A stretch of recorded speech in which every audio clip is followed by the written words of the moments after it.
Hello, I'm Miss Emma. One of the most compelling and well-established findings in the research on beginning reading is the important relationship between phonemic awareness and reading acquisition. Now, a few years back, I actually went into a preschool. Now, a lot of my work has been in the early years, but also been with disengaged, delinquent teenage boys. And I very quickly realised with these boys that they couldn't read and write and spell, and that actually they'd spent probably 10 years in school not being taught to read, write and spell. Certain researchers called them NBTs, they've never been taught. It doesn't mean they can't learn to read, write and spell. It means they've never been taught in the way that they needed to learn. I became very interested in preventing this because I could see the wide-reaching consequences that illiteracy had had on these kids. I mean, they were with me as a last resort before what many considered was that they were going to be embarking on a life of crime. And we know that the links between illiteracy and crime, antisocial behaviour, violence, they're very, very well established. So what I wanted to do was prevent it. What can we do to prevent it? And I already knew, because the children that I had in preschool, we would send them to school already reading. So I kept thinking, why is there this disconnect?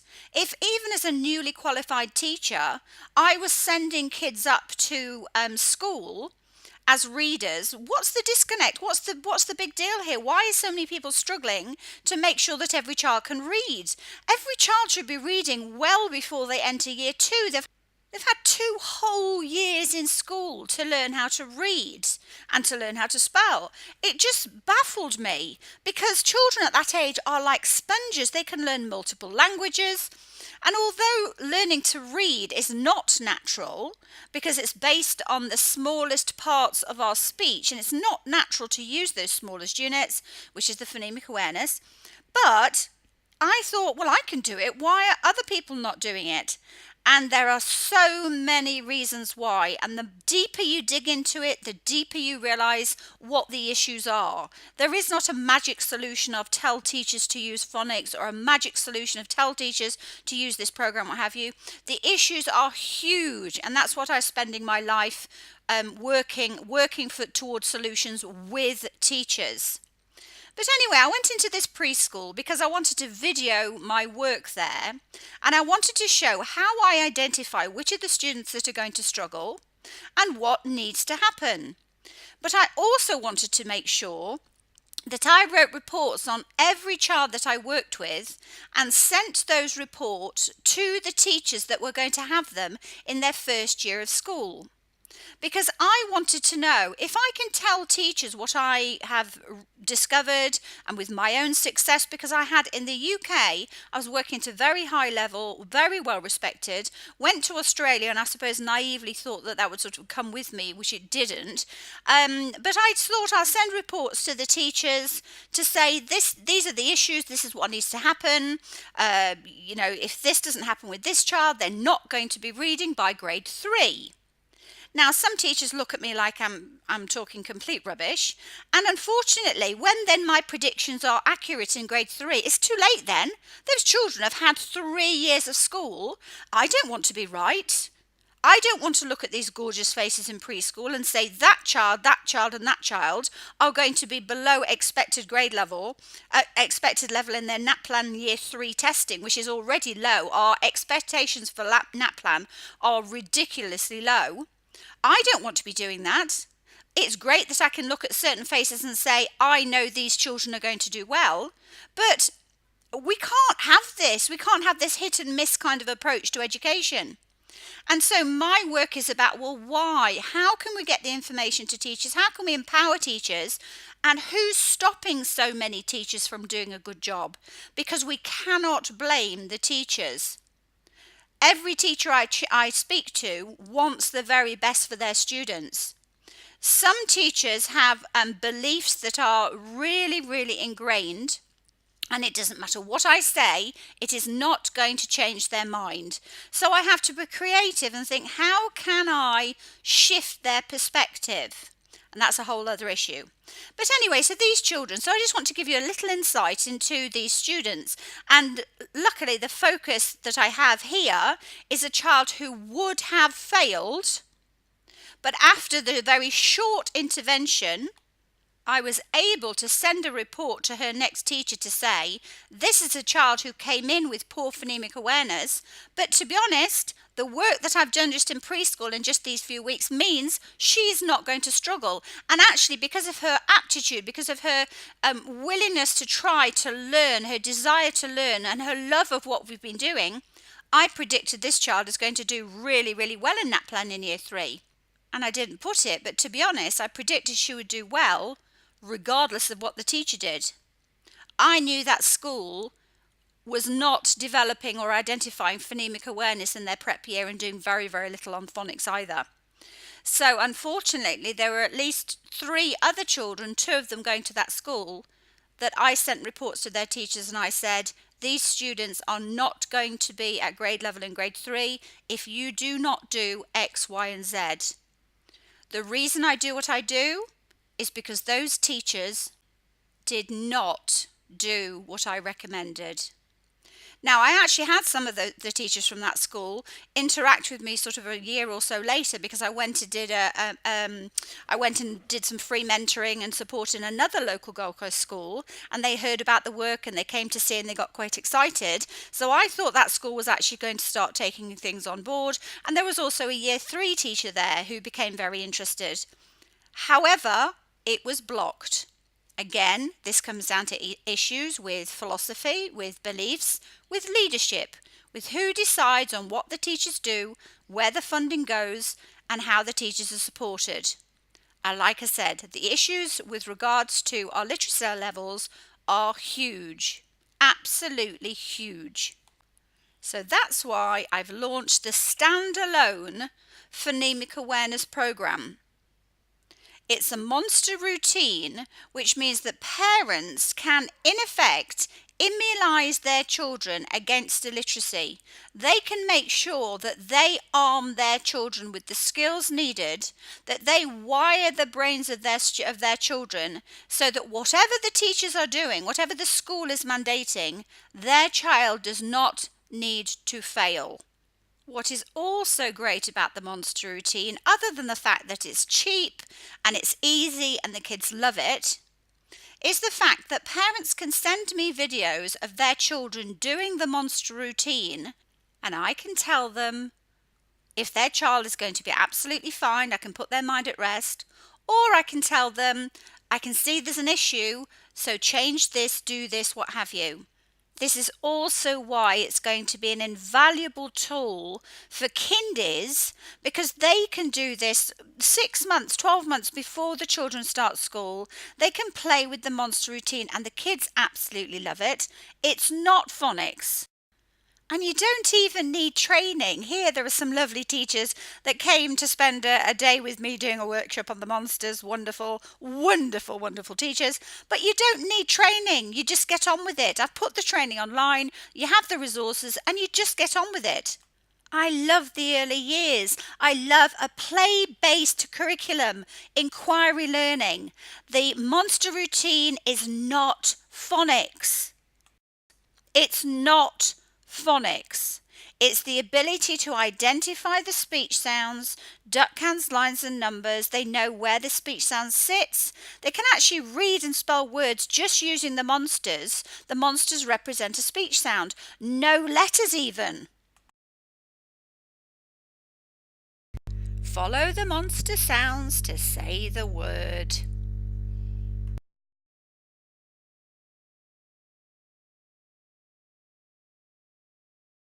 Don't forget your duck cans. Is E A O L up E E. What's that word? Physiotherapist. Brilliant. This is, of course, especially important if you've got a history of dyslexia in the family. So the monster routine attacks the phonemic awareness deficits. We're literally creating new pathways. We're literally wiring the brain for reading and spelling. Pan. P-A-N.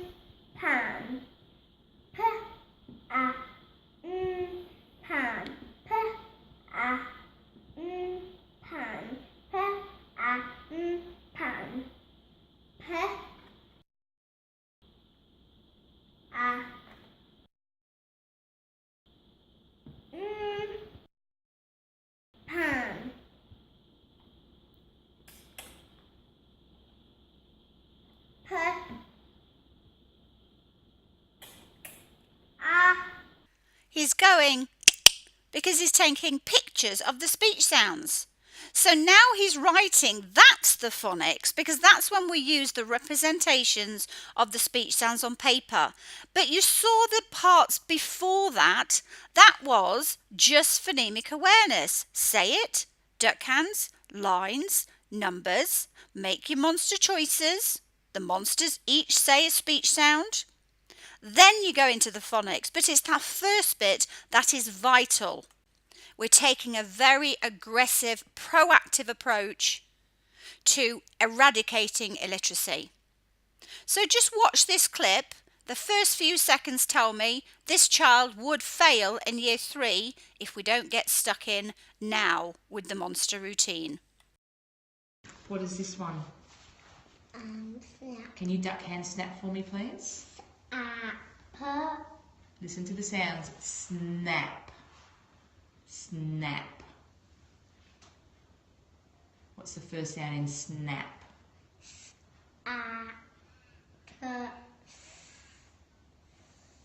So s, n, a, p. Can you try that for me? Put your duck hand up.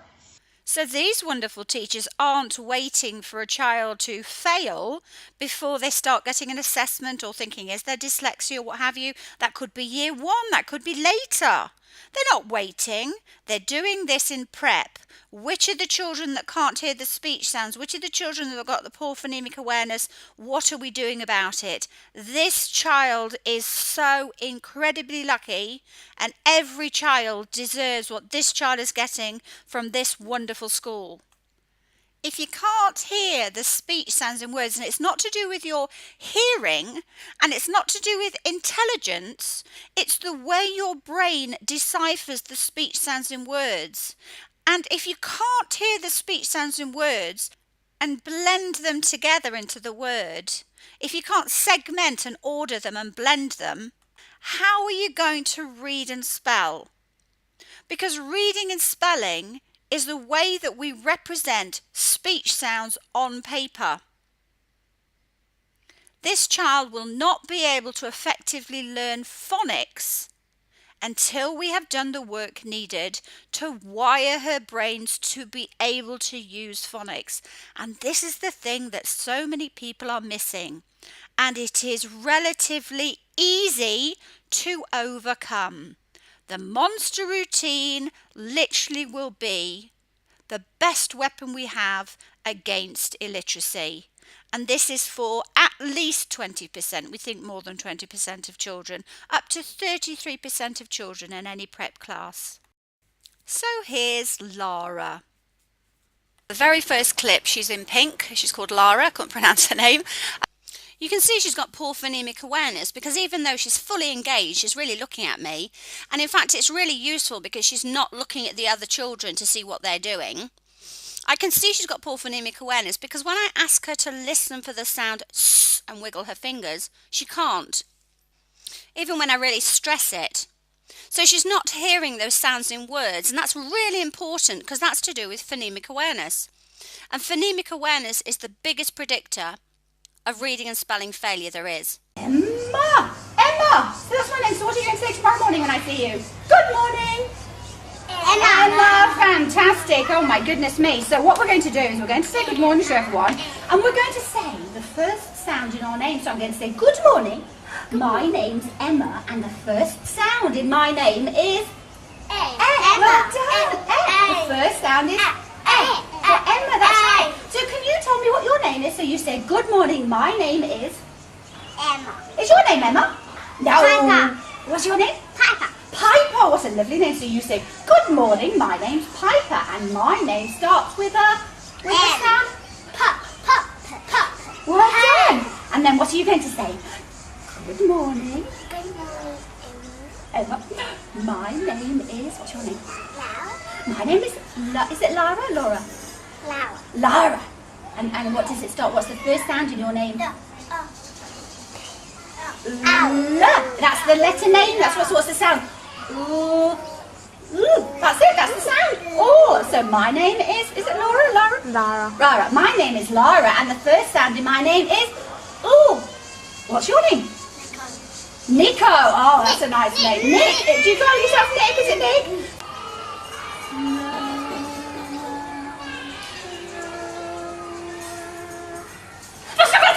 Put them on your lap. Oh my goodness me. So if we sing that at the end of the session today, will you remember it? That's our song, and that's our special song between us. So remind me, what was my name? Emma. And what's the first sound in my name? Well done. Right, show me fingers. High, low, middle, low, high. Okay, now wiggle your fingers and stop them. Now when I'm going to say lots and lots of words, and you've got to listen. This is all about listening. And every time you hear me go, I want you to wiggle your fingers. In fact, you're going to wiggle your fingers. Are you ready? The hat on the stand. Don't forget, wiggle your fingers if you hear me go. The hats on the stand were so hot they stuck to my head. Wow, who heard in that first word, in hats? Can you hear the in that word? Listen, watch my mouth. So I'm going, wait a minute, because I'm going to say, so listen for that sound and wiggle where you hear that sound when I say the word hats. Are you ready? Hat. Was it at the beginning or when I said it or at the end? At the end. It was at the end, wasn't it? Listen. Hat. Ready? Hat. What about this one? Snake. Was that at the beginning or the end? Yes. Was that at the beginning? It was at the beginning, wasn't it? Listen. I call your name. You need to come and sit in the hot seat. Now, I actually quickly developed duck hands after this intervention because I realised they actually needed to have that physical action of doing something as they said the sounds, and they needed to do it left to right so that it could actually sort of in the air track those speech sounds like we will do when we put them down on paper from left to right. So like it, sit, app, tap with your duck hands. So this is monster. He loves that speech sound, and children are listening for that speech sound in the word. Then we might think, what's the picture of that speech sound? Because it's going to change depending on the word, whether the word's psychology or grass or cent, 50 cents, etc. We can't just teach the children that it's an S and then suddenly tell them, well, actually, it's not in a lot of words. So this is just monster. So I went in and I had about 20-25 minutes 3 times a week. So this next clip is a week later. So I'd been doing lots of listening for the sounds, the order of the sounds, and then we thought, what's the picture of the sound in this one, in this word? And we just did green level words, so just words made up of s, at, p, itten. But she loved it, and actually within a week I was moving on from s, at, p, itten, and doing even more speech sounds and their representations like t. This is when they're moving into the purple code level when you're thinking about the phonics. Okay,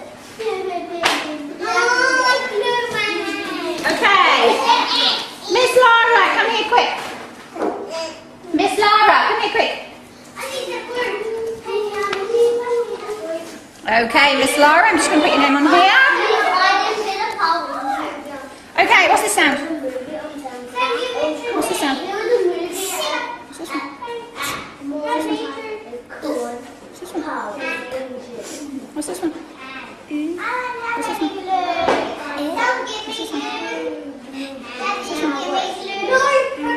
She's so clever. Okay, listen to the word. Ready? At.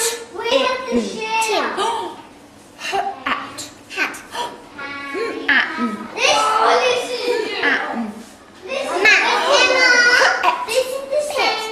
Yes, it is. Well done, Nick. And Pam. Well done. Pet. Well done. Right, tell me the sounds in this. Sat. There's 3 sounds. Brilliant. I don't have any pan sounds. You don't have any what? I don't have any pan sounds. Oh, don't you? Do a different one and I'll come over and make you another one. Put in and a hat. Put in hat. No.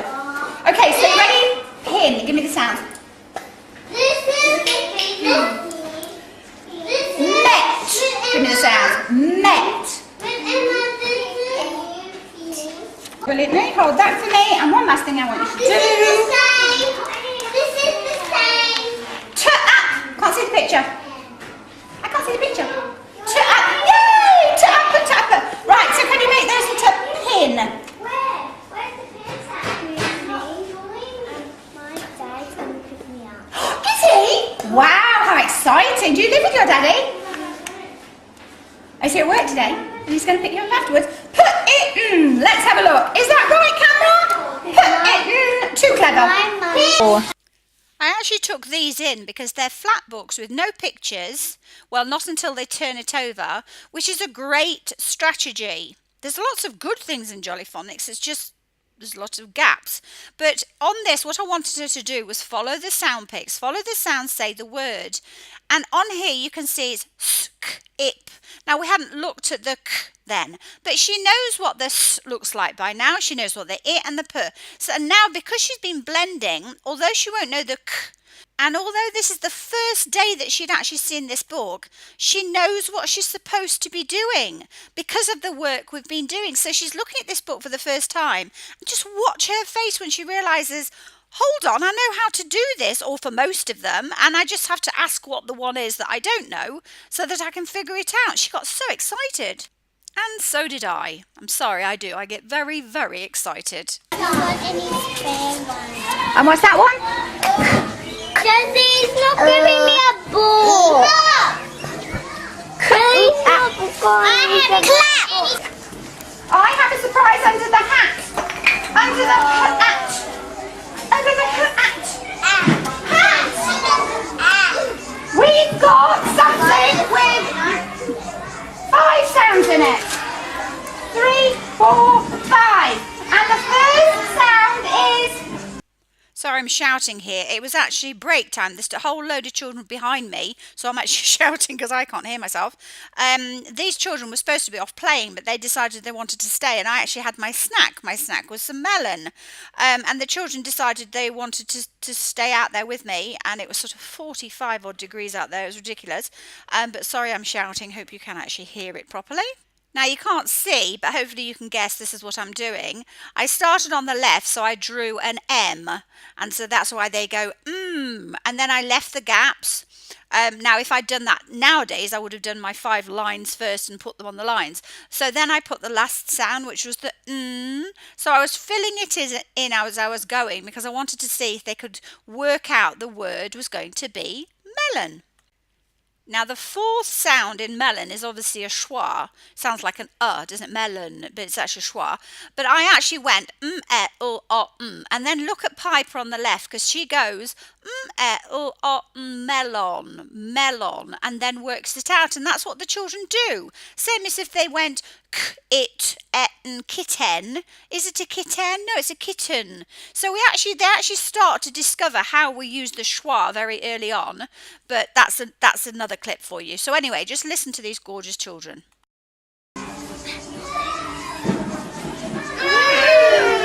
And it is something that's yummy. This last sound is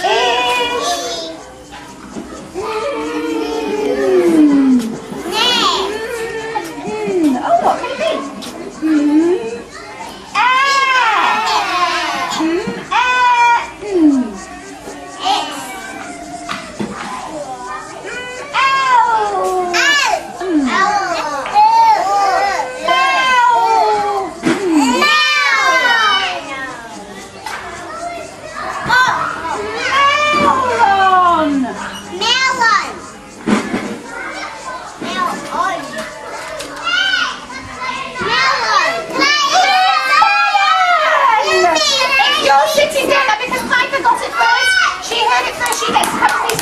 Melon. Can I get some? Come and get a lovely piece of melon. Right, if you sit down and you... Who can spell this word? So you've got to give me all the sounds in it. Who can spell this word? Sat. How many sounds? 3. What are they? 1, 2, 3. Louder.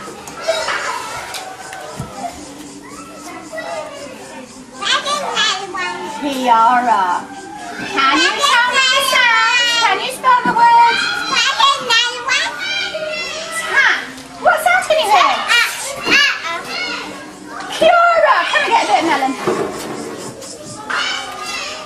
morning. What sounds can you hear? We're going to spell the word pin. How many sounds? Pin. Put in. 3 sounds. Can we get one? I don't have it that big. So clever. Talk to me about 4. Fish. Fish. Fish. Laura. Ship.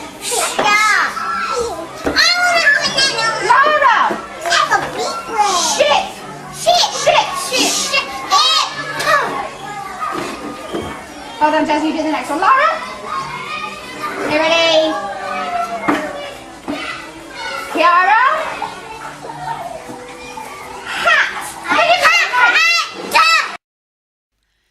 And the vast majority of the children that you saw in that very little clip there would go on to do very, very well in NAPLAN Year 3. It's not just the fact that we've tackled the phonemic awareness and we're teaching them the code, we're teaching them phonics, putting it together. Look how excited they are about learning, and that matters.